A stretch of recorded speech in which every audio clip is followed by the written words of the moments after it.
తెలంగాణలో ఏం జరుగుతున్నది?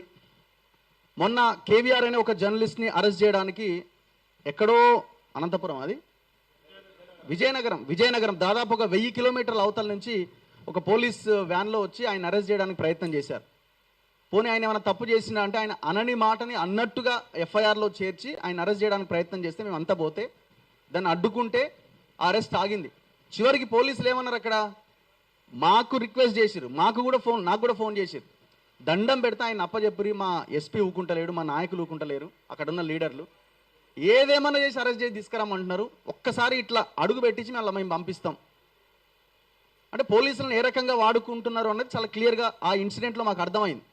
ఇప్పటికి కూడా తాను బయటికి రాలేని పరిస్థితి. ఆ ఫేక్ ఎఫ్ఐఆర్ని పట్టుకొని ఆయన ఇంటి చుట్టూ తిరుగుతూనే ఉన్నారు, ఆయన కోర్టుల చుట్టూ తిరుగుతున్నాడు, నాట్ టు అరెస్ట్ ఆర్డర్ ఏమైనా వస్తుందేమో అని.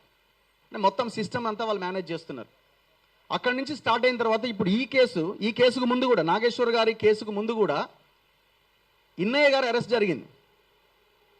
ఆయన అరెస్ట్ జరిగిన తర్వాత ఆ అరెస్ట్కి సంబంధించిన దాంట్లో ఆయన మన ఛానల్లో వచ్చిన వీడియోని బేస్ చేసుకొని ఆయన అరెస్ట్ చేశారు.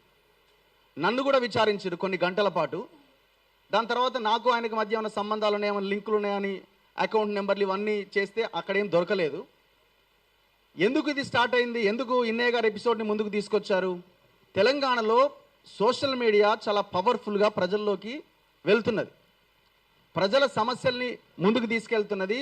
అన్ని రకాల ఇష్యూస్ని, సోషల్ ఇష్యూస్ కానివ్వండి, సామాజిక పరమైన అంశాలని, ప్రభుత్వ సమస్యలని, ప్రజల సమస్యలని ప్రభుత్వం దృష్టికి తీసుకెళ్లే ప్రయత్నం చేస్తున్నది. సో ఈ సోషల్ మీడియా దాదాపుగా కొంత ఓవరాల్గా లెఫ్ట్ ఓరియంటెడ్తో నడిచేటువంటి మీడియా చాలా బలంగా ఇక్కడ తెలంగాణలో పనిచేస్తున్నది. తెలంగాణ అంటేనే కొంత భావజాలం ఎక్కువగా ఉంటుంది. సో ఇట్లాంటి మీడియాని పక్కన పెట్టేయాలి, వాళ్ళని కట్టడి చేసినప్పుడే మనం ఇక్కడ అధికారంలోకి రాగలుగుతామని ఒక భయంకరమైన కుట్రలో భాగంగా ఆయనను ఎవరెవరైతే ఇంటర్వ్యూ చేశారో, ఇన్నయ్యను ఎవరెవరైతే ఇంటర్వ్యూ చేశారో, ఇన్నయ్యతో ఎవరెవరైతే మాట్లాడారో దాదాపు 400 మందికి పైగా నోటీసులు ఇచ్చినారు. సో ఇది ఎంత దారుణం ఇది.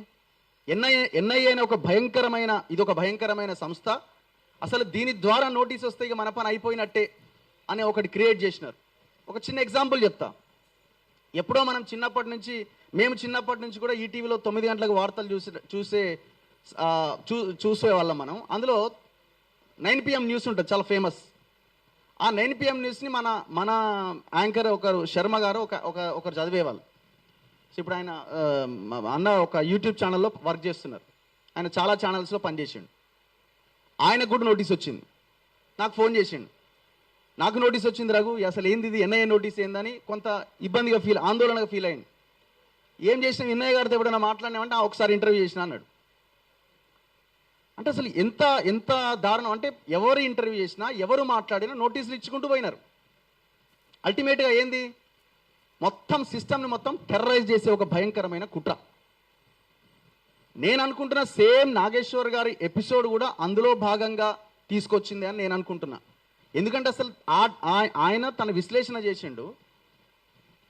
ఒక దగ్గర అమిత్ షాతో జరిగిన భేటీలో, పవన్ కళ్యాణ్ భేటీలో, ఇప్పుడు విషయం ఎట్లా బయటకు వచ్చింది, ఆయన దాకా ఎట్లా తెలిసింది అని అంటే ఎవరన్నా చెప్పొచ్చు, అమిత్ షానే ఇంకొకరితో చెప్పొచ్చు, లేదు పవన్ కళ్యాణే ఇట్లా అన్నాడు అని చెప్పి చంద్రబాబు నాయుడుతో చెప్పొచ్చు, చంద్రబాబు నాయుడే బయట పెట్టుండొచ్చు. వయా ఏ మీడియం ద్వారా అయినా ఏ ఇద్దరు మాట్లాడుకున్న విషయాలు బయటికి తెలవడం పెద్ద సమస్యనా? అసలు అది ఒకవేళ మీకు అది తప్పు అనిపిస్తే ఖండిస్తే అయిపోతుంది. అది తప్పంతా ఆయన తప్పు మాట్లాడండి అని చెప్తే అయిపోతుంది.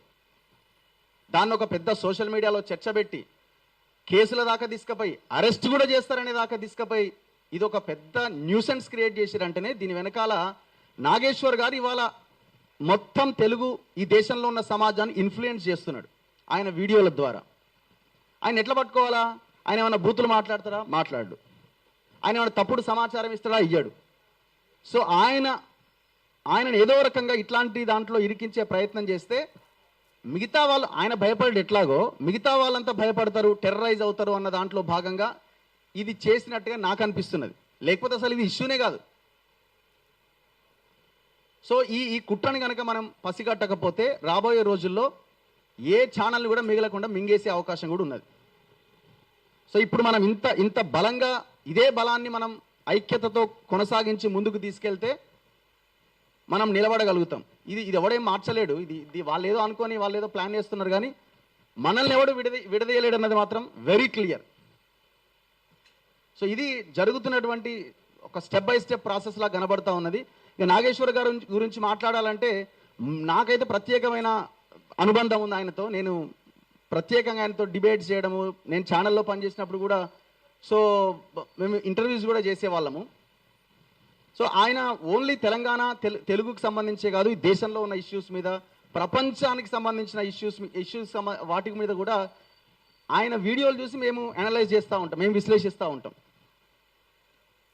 సో ఇప్పుడు ఆయన గొంతును మూసేయాలన్నది ఒక కుట్ర జరుగుతున్నది. బీజేపీ ఇక్కడ సైలెంట్గా ఉన్నది, కానీ పవన్ కళ్యాణ్తో చంద్రబాబు నాయుడుతో ఈ పని చేస్తుందని నేను అనుకుంటున్నా. దాంట్లో ఏం డౌట్ లేదు, లేకపోతే వాళ్ళు ఎందుకు మాట్లాడరు? సో ఇప్పుడు మనం ఏం అడుగుతున్నామంటే, మేమే తెలంగాణ తెచ్చినామని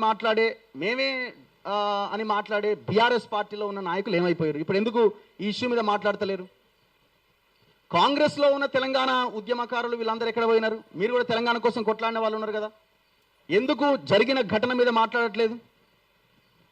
రేవంత్ రెడ్డి మొత్తం కాంగ్రెస్ని మింగేస్తున్నాడు, మొత్తం తెలుగుదేశంతో బీజేపీతో చేతులు కలిపిండని మాట్లాడుతున్న ఈ సోకాల్డ్ నాయకులంతా ఎక్కడ పోయినారు? ఆయనకి సంఘీభావం తెలిపే ప్రయత్నం చేసిరా? ఆయనకి సంఘీభావం తెలిపితే చంద్రబాబు కోపం వస్తుంది, ఆ తర్వాత రేవంత్ రెడ్డి కోపం వస్తుంది అని భయపడుతున్నారా? పదవులు రావని ఏమైనా భయపడుతున్నారా? సో సమాజం చూస్తూ ఊరుకోదు. ఇట్లాంటి ఇన్సిడెంట్స్, ఘటనల పట్ల ఖచ్చితంగా మేమంతా కలిసే ఉంటాం. ఈ ఐక్యత కొనసాగుతుంది. పార్టీల నాయకులు లేకపోయినా తెలంగాణ ప్రజలు మా వెనకాల ఉన్నారు. ఈ ఫైట్ కంటిన్యూ అవుతుంది. ఎన్ని శక్తులు అడ్డొచ్చినా ఇది ఆగే ప్రసక్తే లేదు. థ్యాంక్ యూ ఈ అవకాశం కల్పించిన క్రాంతి దళ్. Thank you Raghu. సవాలే లేదు, ఎన్ని శక్తులు ఏం చేసినా కానీ తెలంగాణ సమాజం మాత్రం ఒకటై ఉంటుంది. తెలంగాణ అస్తిత్వం మీద దాడి జరిగితే, ఇలా నాగేశ్వర్ సార్ మీద ఆ దాడి జరుగుతుంది కాబట్టి మొత్తం తెలంగాణ సమాజం మొత్తం ఒక దిక్కు ఉన్నది అని చెప్పేటందుకే మేము ఈ రౌండ్ టేబుల్ పెట్టాం. ఇప్పుడు మా సీనియర్ జర్నలిస్ట్ అన్న సతీష్ కమాల్ అన్న